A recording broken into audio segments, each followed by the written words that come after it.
लोकसभा चुनाव 2024 को मद्देनजर रखते हुए हमने अलग अलग बिहार के जातियों का चुनावी समीकरण के ऊपर एक सीरीज शुरू किया है, जिसमें हमने अभी आपको इसके पहले पासवान जाति के ऊपर एक वीडियो बना के दिया, फिर उसके बाद हमने आपको एक चमार जाति पे वीडियो बना के दिया है। पासवान सबसे बड़ी दलित जाति है, चमार दूसरी सबसे बड़ी दलित जाति है, और आज हम तीसरी सबसे बड़ी दलित जाति मुसहर के चुनावी समीकरण के ऊपर चर्चा करेंगे, बात करेंगे।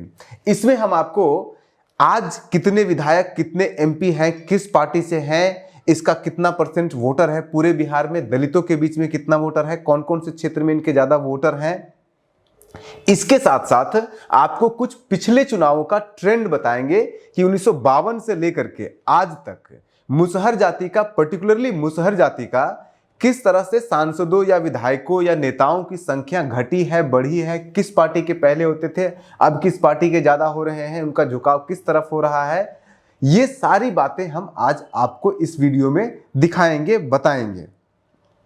तो शुरू करते हैं आज ही की जो स्थिति है, आज 2024 में जो स्थिति है वहीं से शुरू करते हैं।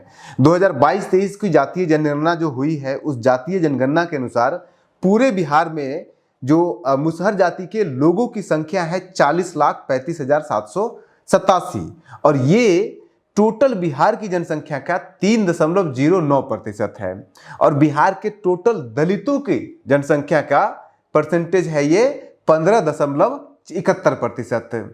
तो 15.71% इनका दलितों के बीच जितने भी हैं उसका आबादी का अनुपात है इनका। अब इनका पॉलिटिकल रिप्रेजेंटेशन को देखें, टोटल में है 3%, दलितों के अंदर है 15%। अब विधायकों और एमपी का देखें, 2024 में आज के डेट में पूरे बिहार के अंदर एक एमपी मुसहर से है, एक एमएलसी मुसहर से है जो जीतन राम मांझी जी के बेटे संतोष जी हैं, और वही मिनिस्टर भी हैं, यानी कि एक वो मिनिस्टर भी हैं बिहार सरकार में। और उसके अलावा 8 विधायक हैं जो कि मुसहर कम्युनिटी से आते हैं। अब अगर इसका परसेंटेज के हिसाब से देखें तो 40 टोटल 38 विधायक हैं पूरे बिहार में दलित जो कम्युनिटी के हैं, जिनको रिजर्व सीट से लड़ाया गया है। उसमें से अगर 8 हैं और परसेंटेज इनका 15 है, तो लगभग इनका परसेंटेज के हिसाब से इनको रिप्रेजेंटेशन दलित के अंदर मिला हुआ है। अब आइए इसके बाद नेक्स्ट सवाल पे कि ये किस पार्टी के कितने विधायक हैं यहाँ पे, तो उनका किस पार्टी के साथ पर तरफ ज्यादा झुकाव है। तो उसमें अगर आप देखेंगे तो 2020 की जो हुई है विधानसभा चुनाव या 2024 में जितने विधायक हैं टोटल 8, उसमें से 3 विधायक अकेले सिर्फ जीतन राम मांझी की पार्टी हमसे हिंदुस्तानी आवामी मोर्चा से है, जिसमें से एक जीतन राम मांझी जी खुद हैं, एक उनके ही परिवार के ज्योति देवी जी हैं जो बाराचट्टी से हैं, जीतन राम मांझी जी खुद इमामगंज से हैं, और सिकंदरा से प्रफुल्ल कुमार मांझी, ये तीनों हम से हैं। इसके अलावा एक और जो मुसहर विधायक हैं सिर्फ एकमात्र बीजेपी से हैं, और वो है बानमनखी से कृष्ण कुमार ऋषि जी। इसके अलावा कांग्रेस से भी एक ही विधायक है और उनका नाम है राजेश कुमार कुटुंबा से हैं, जो ये है आरजेडी है। आरजेडी से भी आपको एक ही विधायक मिलेंगे और वो है राम वृक्ष सदा, और ये भी आरजेडी से है, अकेला आरजेडी के विधायक है। इनके बारे में एक कहानी है, बड़ी इंटरेस्टिंग कहानी है, वो भी मैं आपको बताऊंगा राम वृक्ष सदा के बारे में। और 2 विधायक यहाँ पे हैं जेडीयू से। जेडीयू के जो 2 विधायक हैं, एक है रानीगंज से अचमित ऋषिदेव और दूसरे हैं सोनबरसा से रत्नेश सदा। इसके अलावा जो एमपी है वो भी जेडीयू से ही है, वो है आपके जो गया के अभी वर्तमान में सांसद हैं विजय मांझी जी, वो वहां से एमपी है। यानी कि एमएलसी 3 एमएलए 1 एमएलसी हमसे है, 1 एमपी 2 एमएलए जेडीयू से है, और बीजेपी आरजेडी और कांग्रेस तीनों से 1-1 एमएलए सिर्फ है। ये आज की पार्टियों में स्थिति इनकी है। अब इसके बाद देखिए कि इसके पहले जो चुनाव हुआ है, लोकसभा चुनाव इसके पहले हुआ था 14 में, और 2015 में हुआ है अक्टूबर नवंबर में विधानसभा चुनाव। तो दिसंबर 2015 में अगर आप देखेंगे तो कमोबेश स्थिति सेम थी, थोड़ी सी बेहतर स्थिति आप इसको कह सकते हैं 2015 में थी, अभी उससे कम हुई है। 2015 में एक ही एमपी हुआ करते थे, वो एमपी बीजेपी के थे, गया के ही थे, लेकिन वो एमपी बीजेपी के थे। एमएलसी भी एक ही थे, यही संतोष जी एमएलसी उस समय हुआ करते थे, और विधायक उस समय 8 की जगह 9 हुआ करते थे। 2015 की बात ये बता रहा हूं मैं। अब ये 2015 तो चलिए ठीक हो गया, हमने 2024 का भी आपको आंकड़ा दे दिया। अब आज के डेट में अगर आप मांझी की पॉलिटिकल रिप्रेजेंटेशन, अगर आप मुसहर कम्युनिटी का बिहार के अंदर पॉलिटिकल रिप्रेजेंटेशन की जब बात करते हैं तो सबसे बड़ा चेहरा आपके सामने आता है जितन राम मांझी जी, क्योंकि वो मुसहर कम्युनिटी से सबसे पहले मुख्यमंत्री हैं। हालांकि उनके बारे में लोग ये भी सोचते हैं, कई लोग ये कहते हैं कि वो तो एक्सीडेंटल चीफ मिनिस्टर है, वो अपने जितना उनका टैलेंट है उससे ज़्यादा, मतलब वो मुख्यमंत्री के बनने लायक टैलेंट उनके अंदर नहीं था, उनको तो जबरदस्ती बना दिया गया था, कुछ लोगों का ये मानना है। और नीतीश कुमार जी तो भरी सदन में ये बात बोल दिए हैं। सच्चाई जो भी हो वो अपनी जगह पे वो तुलना किया जाएगा, लेकिन हम आपको आज बताएंगे कि आज़ादी से लेकर के आज तक जितने भी प्रोमिनेंट लीडर हुए हैं मांझी कम्युनिटी से, मुसहर कम्युनिटी से, और फिर उनका हम आपको पूरा डिटेल बताएंगे और आपको तय करना है कि कौन इसमें से आपके लिए एक मुसहर आइकॉन हो सकता है। आज की डेट में जो जिंदा है उसमें से जीतन राम मांझी जी सबसे बड़ा चेहरा है, इसमें कोई दो शक नहीं है, इसमें दूसरी कोई शक नहीं है। लेकिन अगर आज़ादी से लेकर आज तक देखेंगे तो उसमें कहां से क्या बातें बनती है। उदाहरण के लिए ले लेते हैं 1952 में देश में सबसे पहला लोकसभा चुनाव हुआ था, और उस लोकसभा चुनाव में एकमात्र एमपी चुने गए थे और उनका नाम था कराई मुसहर। कराई मुसहर के बारे में एक इंटरेस्टिंग स्टोरी है। कराई मुसहर जो थे उस समय एमपी बने थे, और वो देखिए 1952 का जो लोकसभा चुनाव हुआ था तो उसमें लोकसभा क्षेत्रों का नाम बड़ा अतरंगी था। जिस लोकसभा से ये चुने गए थे उसका नाम था भागलपुर कम पूर्णिया, यानी कि भागलपुर का उत्तरी क्षेत्र और पूर्णिया का दक्षिणी क्षेत्र मिलाकर के एक लोकसभा था, वहां से ये बने थे। और उस समय जो लोकसभा चुनाव होता था, जब सीटें रिजर्व होती थी एससी के लिए, वो भी बहुत डिफरेंट होता था। होता ये था कि एक ही लोकसभा क्षेत्र में 2 एमपी चुने जाते थे, एक जनरल कैटेगरी के और एक एससी कैटेगरी के।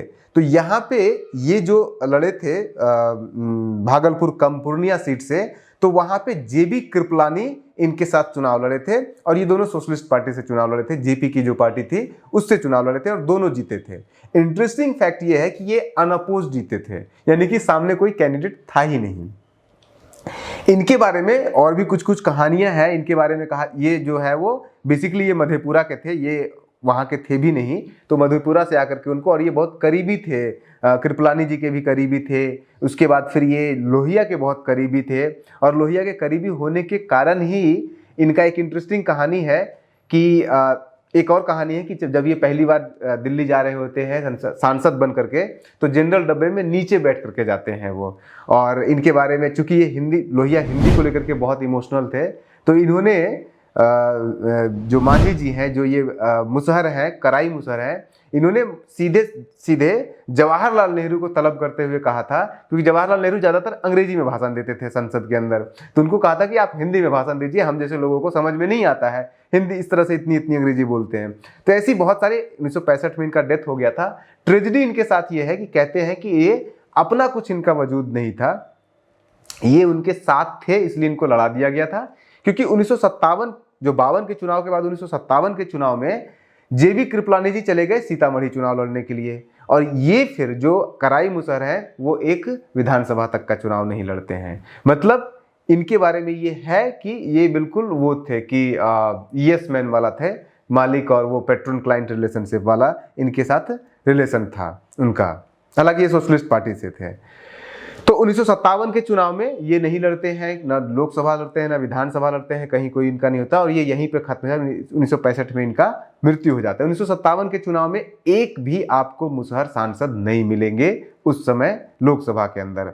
उस समय जो सीटें रिजर्व हुआ करती थी उसमें चंपारण, हाजीपुर, सहरसा, मुंगेर और नवादा सीट रिजर्व होती थी। अब उसमें से अगर आप देखेंगे तो ज्यादातर सीटों पे आपको सासाराम में हो गया, मुंगेर हो गया, नवादा हो गया, सभी जगह चमार लीडर वहां पे एमपी बना। 3 वहां पे एमपी, 5 में से 3 एमपी जो थे वो चमार लीडर हुआ करते थे, एक पासवान थे। मुसहर का कहीं कोई जगह नहीं था वहां पे। इसके बाद फिर आप आ जाइए इंपॉर्टेंट जो लीडर इसके बाद जो जिनका अपना कोई अस्तित्व वजूद था, वो है सबसे पहले अकलू मांझी। आप अगर नवादा क्षेत्र में जाएंगे तो आज भी बहुत सारे लोगों का नाम अकलू मांझी रखा जाता है, और अकलू का मतलब होता है जिसके अंदर अकल हो, यानी कि अकल से अकलू बना है। तो अकलू मांझी उनका नाम था, और इंटरेस्टिंगली ये जनसंघ के लीडर थे। जनसंघ से ये 1962 में चुनाव लड़ते हैं और दूसरे नंबर पे आते हैं। उसके बाद फिर हालांकि और हारते भी बहुत ज्यादा वोट से नहीं है, 27,712 वोट से मात्र हारते हैं ये पूरा जीवन जनसंघ के साथ जुड़े रहे, जनसंघ के साथ चुनाव लड़ते रहे, उनके साथ लीडर बनते रहे। उनके बेटे भी जो थे बलदेव मांझी, वो भी जनसंघ के ही लीडर रहे और अंत तक जनसंघ के ही लीडर बन करके रहे हैं। वो ये एक प्रोमिनेंट वॉइस बनते हैं, लेकिन जनसंघ के बनते हैं। अब देखिए, एक आपका सोशलिस्ट पार्टी से हो गए, पहला अकलू मांझी हो गए कंप्लीटली अपोजिट जनसंघ से। अब इसका तीसरा एक लीडर आएंगे जो उसके भी कंप्लीटली अपोजिट आएंगे, वो सीपीआई से, यानी लेफ्ट, एक जनसंघ और एक सोशलिस्ट, तीन धड़े से। जो सोशलिस्ट पार्टी, जो कम्युनिस्ट पार्टी ऑफ इंडिया के लीडर थे, वो थे भोला मांझी, और इनको आप कह सकते हैं कि पहला लीडर जो अपने दम पर राजनीति, मुसहर जो लीडर थे अपने दम पर राजनीति किए थे, और ये विधायक भी बने हैं और सांसद भी बने हैं, दोनों बने हैं। और इनके साथ खेल किया गया है, और वो बहुत इंटरेस्टिंग खेल किया गया है। हुआ ये कि 1957 में ये जमुई, जो अभी चिराग पासवान जी जहां से लोकसभा सांसद जीते हुए हैं, वो विधानसभा क्षेत्र से ये सीपीआई से ये एमएलए बनते हैं। उसके बाद फिर 1962 में ये चुनाव हार जाते हैं, लेकिन 1967 का चुनाव आते आते जमुई विधानसभा क्षेत्र को तहस नहस कर दिया जाता है, खत्म कर दिया जाता है। तो ये फिर चुनाव लड़ ही नहीं पाते हैं 1962 का।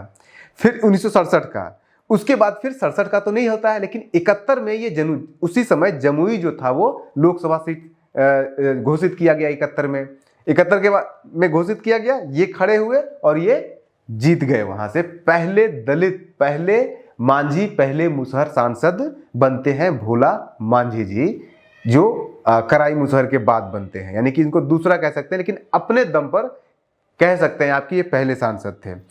विधायक भी बने और फिर सांसद भी बने। इसके बाद फिर खेल हुआ इनके साथ है। खेल इनके साथ ये हुआ कि 71 में ये एमपी बनते हैं, और अगला जब चुनाव होता है 1977 का, 77 के चुनाव में जमुई लोकसभा क्षेत्र को खत्म कर दिया जाता है। वो जमुई जैसा कोई लोकसभा क्षेत्र रहता ही नहीं है। ऐसे में फिर उसके बाद फिर वो 77 में क्या करें, तो 77 में ये चले जाते हैं सिकंदरा। जमुई लोकसभा क्षेत्र के अंदर एक आज भी विधानसभा है सिकंदरा एक शहर है, ब्लॉक है, वहां से ये लोकसभा विधानसभा का चुनाव लड़ते हैं। लेकिन ये तीसरे नंबर पे आते हैं, क्योंकि आपको याद होगा वो जेपी का दौर था, और ये जेपी की पार्टी से नहीं लड़ते। सीपीआई का जेपी की पार्टी, जनता पार्टी के साथ अलायंस नहीं था, तो कांग्रेस दूसरे नंबर पे रही थी, जेपी की पार्टी जीती थी, कांग्रेस दूसरे नंबर पे रही थी, और ये तीसरे नंबर पे चले गए थे। लेकिन कांग्रेस से इनको मात्र 1700 कम वोट मिले थे, बहुत ज्यादा का डिफरेंस इनका वोट का नहीं था। इसके बाद फिर ये 1985 का चुनाव लड़ते हैं, और फिर ये सेकेंड पोजीशन पे रहते हैं सीपीआई से। तो ये एक कह सकते हैं कि एक प्रोमिनेंट मुसहर वॉइस 1980s तक थे, लेकिन 80 का दशक आते आते जीतन राम मांझी भी आ चुके होते हैं। लेकिन जीतन राम मांझी का डिस्कशन करने से पहले एक और वॉइस जो भोला मांझी जी से भी आगे थे, और भोला मांझी जी से जो आगे थे वो थे उत्तर बिहार के मिश्री सदा एक बड़ा प्रोमिनेंट लीडर आप इनको कह सकते हैं। वो इसलिए भी कह सकते हैं क्योंकि जो पशुपतिनाथ पारस, जिनको आज आप देख रहे हैं, जो आज हाजीपुर से सांसद बने हुए हैं, उसके पहले वो 7 बार वो एमएलए रह चुके हैं, उनको इन्होंने 2 बार हराया है। तो पहला एमएलए बने थे अकलू मांझी जी 1957 में, और दूसरा एमएलए 1962 में ये बने हैं अलौली विधानसभा क्षेत्र से, और अलौली विधानसभा क्षेत्र से रामविलास पासवान को भी ये हराते हैं। तो मिश्री सदा दूसरे मुसहर कम्युनिटी से बनते हैं विधायक। 1962 में ये अलौली विधानसभा से लड़ते हैं, जीतते हैं, कांग्रेस पार्टी के ये रहे हैं लीडर। तो उसके बाद फिर 1967 में भी जीतते हैं। लेकिन 1969 में इंपॉर्टेंट चुनाव है। लोग रामविलास पासवान की राजनीति को 1977 से शुरू करते हैं, जब उन्होंने पहला चुनाव जीता था और Guinness book of world record में सबसे ज्यादा वोट के अंतर से जीतने वाला उनका रिकॉर्ड हुआ था। लेकिन 1969 में रामविलास पासवान पहला अपने जीवन का चुनाव लड़ते हैं, विधानसभा चुनाव अलौली विधानसभा क्षेत्र से, और वो लड़ते हैं मिश्री सदा के खिलाफ। मिश्री सदा को वो हराते हैं, लेकिन वो जो वोटों का अंतर था वो मात्र 906 वोट से मिश्री सदा हारते हैं वो चुनाव। रामविलास पासवान मात्र 906 वोट से वो चुनाव जीते थे। लेकिन 1969 में रामविलास पासवान जीतते हैं, लेकिन अगले ही चुनाव में मिश्री सदा रामविलास पासवान को हरा देते हैं। जो 1972 में चुनाव होता है उसमें रामविलास पासवान को यही मिश्री सदा हराते हैं, और हराने के बाद कांग्रेस का जो सरकार बनता है बिहार के अंदर, उसमें ये मिनिस्टर बनते हैं। उसके बाद फिर 1977 में चूंकि चले जाते हैं लोकसभा चुनाव लड़ने के लिए रामविलास पासवान जी, तो वो अपने भाई पशुपतिनाथ पारस, जो आज हाजीपुर से बने हुए हैं सांसद, वो यहाँ से चुनाव लड़ते हैं और वो भी हरा देते हैं मिश्री सदा को। लेकिन 1977 में तो मिश्री सदा हार जाते हैं, 80 में पारस को फिर से हरा देते हैं। यानी कि बिल्कुल सेम हुआ, जैसे रामविलास पासवान से एक बार हारे फिर हरा दिया, फिर इनको भी एक बार हारे और फिर दोबारा हरा दिया। अब अगला चुनाव जो आता है 1985 का, 85 में आश्चर्यजनक तौर पर इनको टिकट दिया ही नहीं जाता है। उसके बाद फिर इनको लगातार टिकट नहीं दिया जाता है। एक मुसहर, राइजिंग मुसहर लीडर के साथ ऐसा क्यों होता है, ये इतिहास में एक खोजने का विषय है। उसके बाद डायरेक्ट इनको 1995 में टिकट दिया जाता है और 1995 में फिर से ये चुनाव हार जाते हैं, और उसके बाद फिर ये चुनाव नहीं लड़ते हैं। ये ऐसे ही इनका चलता है, ये इसी तरह से चलते हैं ये। इसके बाद फिर ये उस दौरान आरजेडी में भी जाते हैं, लेकिन वहां से भी ये कभी दोबारा चुनाव नहीं जीत पाते हैं।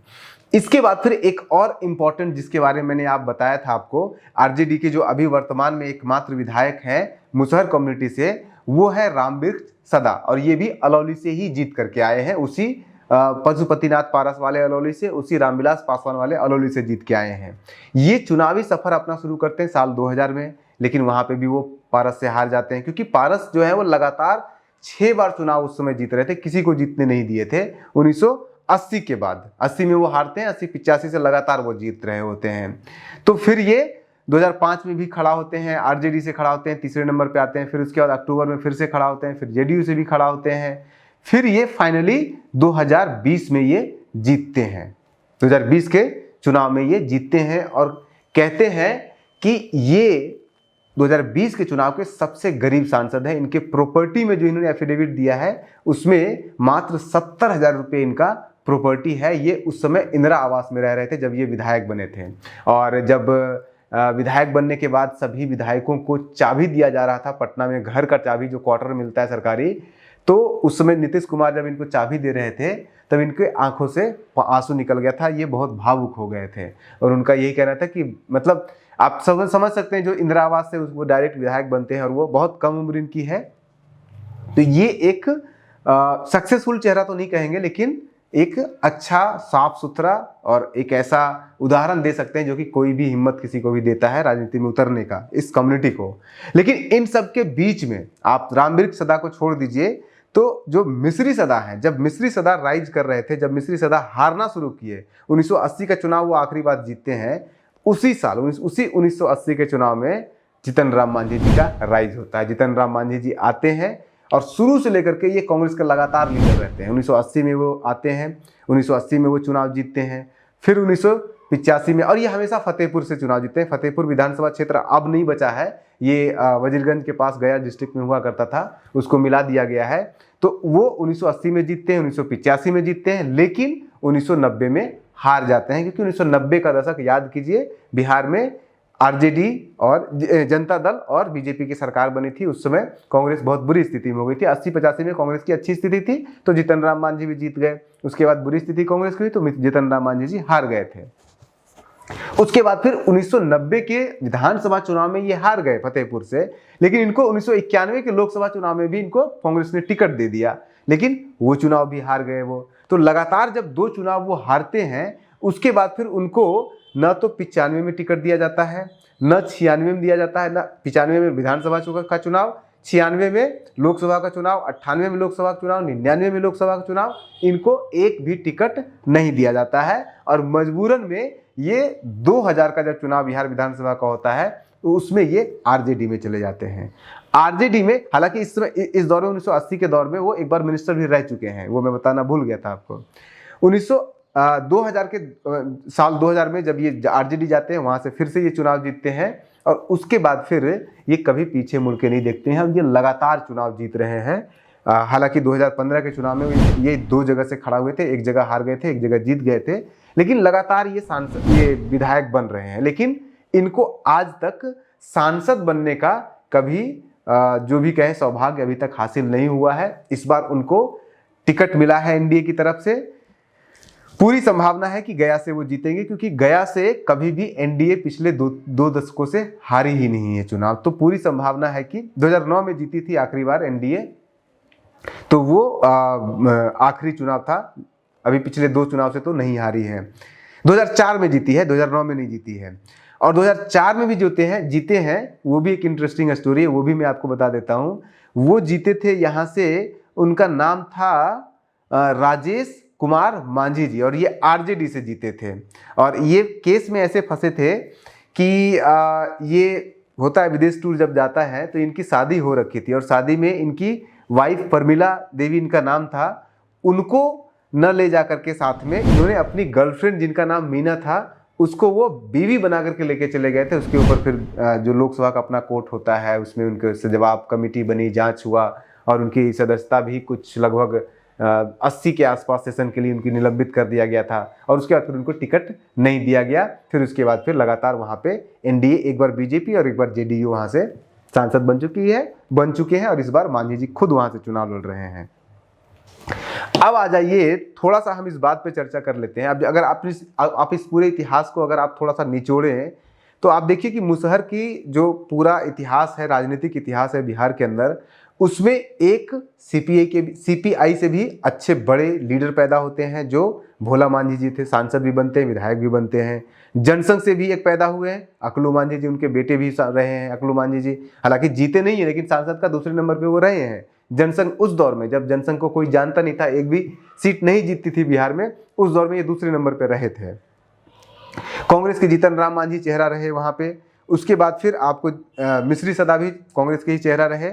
सोशलिस्ट पार्टी के पहले सांसद किराए वो है। तो इसी तरह से आप देखेंगे कि मुसहर का एक डाइवर्स वो है, और ये डाइवर्स होने के कारण ही शायद जीतन राम मांझी से पहले मुसहर का अपना कोई पॉलिटिकल पार्टी नहीं रहा, उनका कोई अपना पॉलिटिकल अस्तित्व नहीं रहा, वो किसी न किसी पार्टी के बैसाखी के सहारे चलते रहे। तो ये था आपका मुसहर का पूरा डिटेल एनालिसिस। और इसमें अगर आप कुछ नक्सल लीडर को भी जोड़ दें, क्योंकि नक्सल लीडर भी थे मांझी के अंदर, तो उसको भी अगर आप लीडर मानते हैं तो उसमें से एक भूटन मांझी जी हैं, एक बिरदा मांझी है। ये दोनों को मार दिया गया था, मतलब पुलिस एनकाउंटर में मारे गए थे।